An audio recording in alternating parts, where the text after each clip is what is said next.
هما ليه بيقولوا ان شنجان النهارده هتغير موازين السوق في مصر؟ تعالى وانا اقول لك. شنجان يا سيدي النهارده هتقدم 3 عربيات دفعه واحده في حفل كبير هيتعمل في قصر القبه.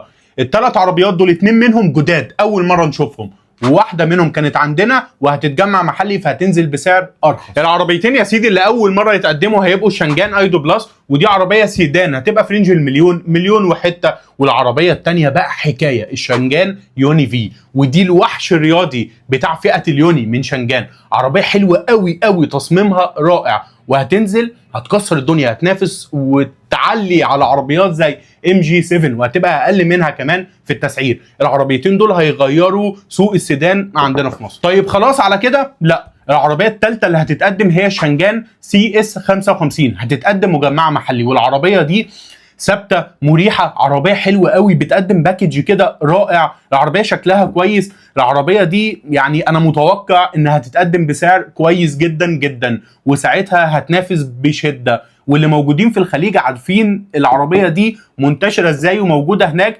وتكييفها يشهد. عربيه حلوه قوي. واخيرا انا مبسوط ان العربيتين السيدان دول نازلين، وان شنجان CS55 هتتجمع محلي، لان شنجان من الماركات الصينيه التقيله جدا، وجه الوقت تاخد حقها في مصر. سلام.